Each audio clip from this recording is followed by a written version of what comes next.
केंद्रीय मंत्री ज्योतिरादित्य सिंधिया की मां राजमाता माधवी राजे सिंधिया का निधन हो गया। वे 75 साल की थीं। पिछले 2 महीने से बीमार होने से दिल्ली एम्स में भर्ती थीं। उन्होंने बुधवार सुबह 9:28 बजे अंतिम सांस ली। उनकी पार्थिव देह बुधवार दोपहर 3 बजे से शाम 7 बजे तक उनके दिल्ली वाले आवास पर रखी जाएगी।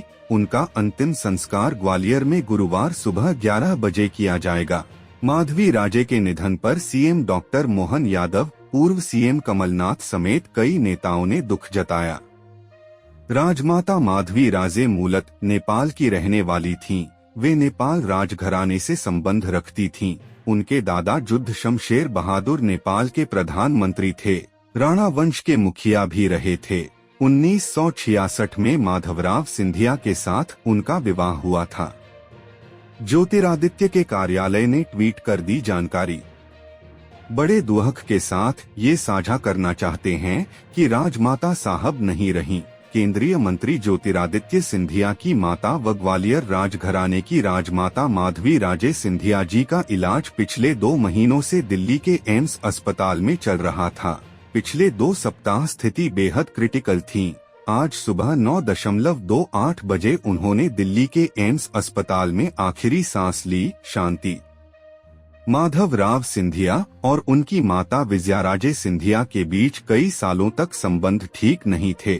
यहाँ तक कि एक बार राजमाता विजयाराजे ने माधवराव को उनके अंतिम संस्कार में शामिल न होने के लिए भी कहा था, पर साल 2001 में विजयाराजे के निधन पर माधवराव ने ही उनको मुखाग्नि दी थी। मां विजयाराजे और बेटे माधवराव के बीच माधवी राजे एक सेतु का काम करती थीं।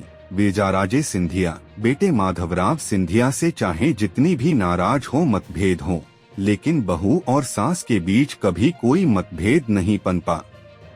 उस दौरान तय हुआ कि विवाह दिल्ली से संपन्न होगा।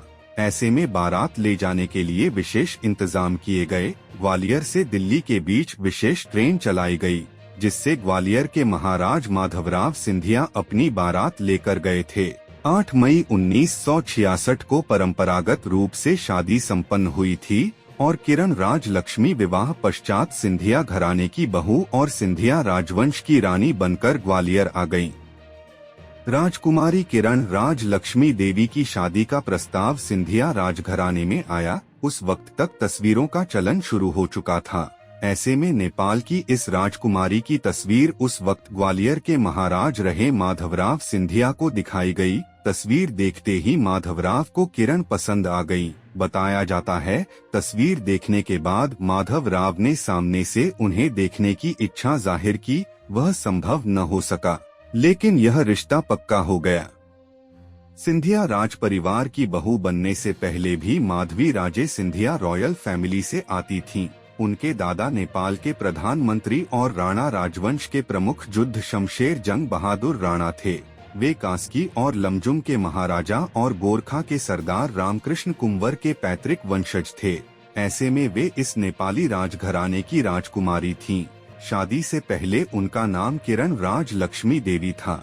1966 में सिंधिया राजघराने के महाराज माधवराव से शादी के बाद वह किरण राजलक्ष्मी से माधवी राजे बनी। माधवराव सिंधिया के निधन के बाद माधवी राजे के राजनीति में आने के कयास भी लगते रहे।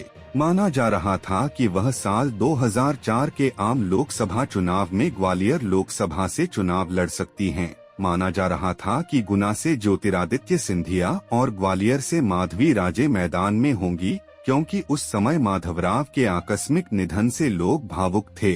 लेकिन माधवी राजे ने खुद को राजनीति से दूर ही रखा। साथ ही पति माधवराव सिंधिया की राजनीतिक विरासत बेटे ज्योतिरादित्य सिंधिया के लिए छोड़ दी।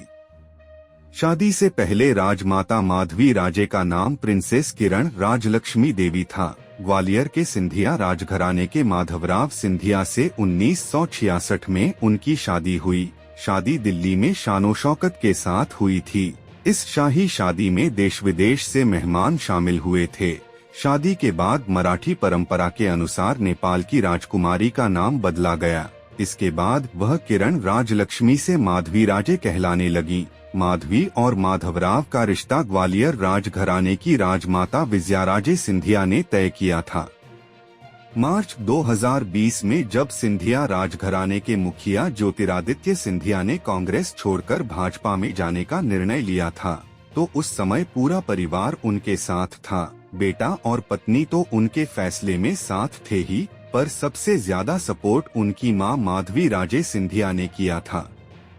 ज्योतिरादित्य कांग्रेस में पिता की विरासत छोड़कर जाने में संकोच कर रहे थे, लेकिन माधवी राजे ने मार्गदर्शक बनकर राह दिखाई थी।